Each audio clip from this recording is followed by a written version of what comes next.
I'm Dominic Collings. This is the second video I've done on woodworking, and this is in response to a reader of Good Woodworking. I'm an amateur woodworker, but I've written quite a few articles for Good Woodworking in the past, and a guy called Alan Roberts has emailed the magazine to ask me a few questions about my workshop. Specifically, he wants to know, first of all, how I deal with rust in the window. Anyone who's read my articles or seen my workshop, it's not heated, it's a regular double garage joined under my house. It's single skinned. I do have a heater, but to be honest there's so many gaps around the shop that it's just not worth turning it on. I'd be trying to heat the whole of Scotland, so it's not really worth me doing that. And to answer that question initially, the bottom line is I don't deal with it, but I don't prevent it, I just deal with it. I deal with the rust. For me, the biggest problem I've got in the workshop, it isn't really rust. I've got coping strategies to cope with rust. Really for me it's moisture, and the problem that moisture brings is mould. So what I've got on, I suffer from mould on these units quite regularly.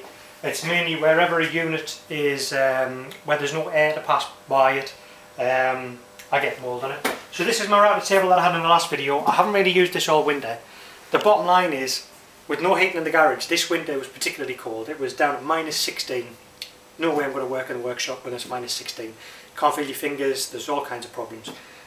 Glue won't dry, finish won't dry, it's just pointless. So I'm a bit of a fair weather woodworker really. So it is on my to-do list eventually to board this space out. I will insulate it, I'll put a floor down, I'll do it, I'll make it like an all year round shop.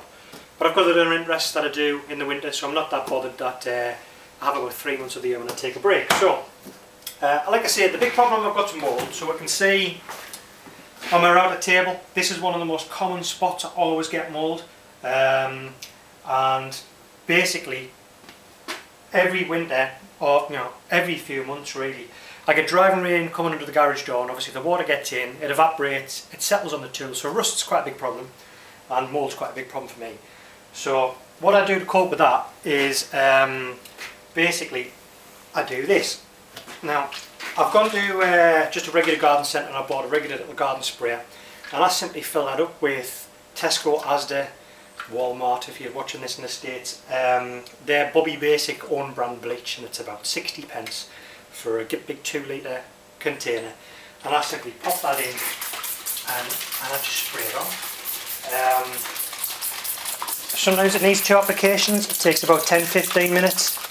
You just get little speculum marks every now and again. So I give that a real good coating,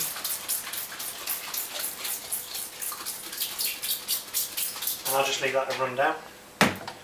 So that's my big problem. It's the biggest pain I have in my workshop. So I'll push that back and leave that back. I'll leave that back there, and we'll go and have a look at that in a bit.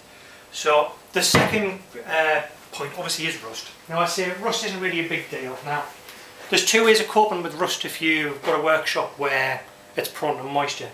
And the first of all is thinking about when you're setting up your workshop, it's what tools you're buying. Now I've got a cast iron table saw at the moment. A lot of my tools are cast iron because once you get over a certain level, just that's what you get. However, when I started out, a lot of my machinery was kitty. Now kitty's quite good, and Sketch is quite the same in that a lot of their tops are aluminium or some kind of alloy composite, and because it's not cast iron, it doesn't suffer from rust. I've got a kitty bandsaw that's still got an aluminium top, and that never rusts, never have any maintenance to do with that. I used to have a little kitty 419 table saw, which was great, never had any rust problems on that. But coming over here, I mean, this is a machine, so again, the rust, I mean, I get rust, but it's not that bad. So this is my bob and sander. It's just a cheap draper model. It's fine for what it does. I don't use it very often, which is why the rust's quite bad. I don't know if you can pick that up very well on the video. But what I do is a coping strategy, because you'll see people online and you'll see people on forums, and they give you all kinds of advice on rubbing it down and wet and dry and all of this, and coating it with various products. And what works for me is I do a bit of a cheeky way. I basically use my random orbit sand in conjunction with one of these little Weebrax pads. Now these pads, you can pick them up from most woodworking or cabinet maker supplies. I tend to buy these up at Dunkeld, which is halfway between myself and Aberdeen really. Burhouse, I go up and I tend to buy these by the handful. Green's very coarse, brown's quite coarse, grey's quite fine, and white's got no real abrasive, and I use that for putting wax on, and I'll buy a combination of all four. So a little bit about my workshop before I start that. Safety wise, one of the big considerations for me is that I've got kids. I've got a son who's 7, and like any boy who's 7, he's always wanting a copy off his dad. This workshop's been up and running for about 5 years, and I did think about that long and hard before I even started to put any of the electrics or anything like that. So first of all, up here on the door, you can see I've got a bolt right at the top. Now, there is a problem in that obviously if you're in the workshop and you have an accident and you're locked in, you're stuck, which is all the more reason for me why I work as safely as possible. I use every guard and every precaution I can. I always wear eye protection because basically I'm locked in. If anyone needed to get to me, they could get to me through the garage door, but you know, that's the way it goes. So whenever I come in, it's a case of just locking the garage door at the top. On the other side of the door, I've got another similar bolt. So if I'm going in and out of the house because I'm waiting for something to dry and I'm in and out, rather than locking with the key, I'll just do the latch right at the top. That stops the kids getting in. Second of all, I'm lucky enough in that my fuse box for the house is actually in the garage. So what I've got in the miniature circuit breaker is the first one's for the workshop, and that's always turned off. I only turn it on when I come into the garage, and I turn it off as I leave. So all of the tools on all of the sockets around the wall, and I've got about 20 odd double plug sockets all the way around the walls, they're all completely isolated from that switch there when I leave the workshop. So if the kids ever did get in because I forgot to lock the garage door, they can press any buttons they like. Everything's got no volt release switches, so because there's no power, they'll not be able to turn it on, and even when I come in and turn the electrics, make everything live, machines just won't start up themselves. The only exception to that is this plug socket here, which is the standard one which was already in the garage when we bought the house. I've left that one live. The only thing that ever gets put into that's the dust extractor, and it's handy to have a socket where I can plug, say, a vacuum cleaner in if I just want to do tidying up, but I don't want to have all the machinery live. So this double plug socket's live all the time. With the house electrics, but every other one's isolated. It's a good move really, because anything that can happen with kids will usually happen. So when I'm working and all the electrics are switched off, obviously I've got to use these two double plug sockets. So this is a handy machine because I don't need an extension lead. But what I've got is, it's got obviously the bottom's a hook and loop kind of Velcro arrangement, and these pads, they just quite literally stick to the bottom. My extractor is real hobby basic. It's just it's an old Henry from the cleaner at work. It was a new which I didn't need anymore. It's a bit of a pain because the hose keeps falling out, so like most of you guys watching this video, I've always got gaffer tape on standby. So you turn this on and just blast away on the fastest setting.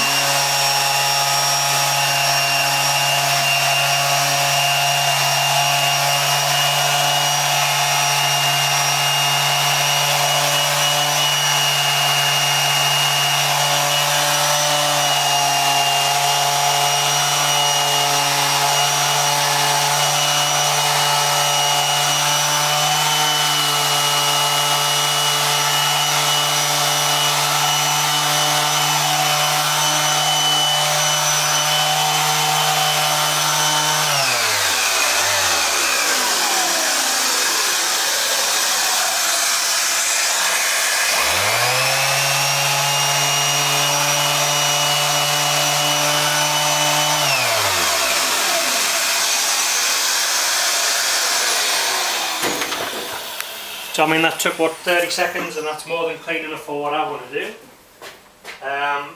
Over here on the other side of the workshop, I have a big metal cabinet. I store all of my flammables, all of my finishes, anything I don't want the kids to get at the game, just in case they came in. I keep the bleach in there and white spirits and everything. Keys are up high and kind of hidden out the way so they don't get to it. This again is just a unit I've picked up superfluous stock at work or whatever. So white spirit, and once I've sanded everything down, obviously there's lots of fine particles of cast iron. Cast iron is quite soft. You think it would be hard, but it's not really. As far as metals go, it's pretty soft. So it is very easy to sand down. I give it a wipe over with white spirit. You can see all of the gunge coming off it, and obviously you don't want that to get on the wood when you're sanding.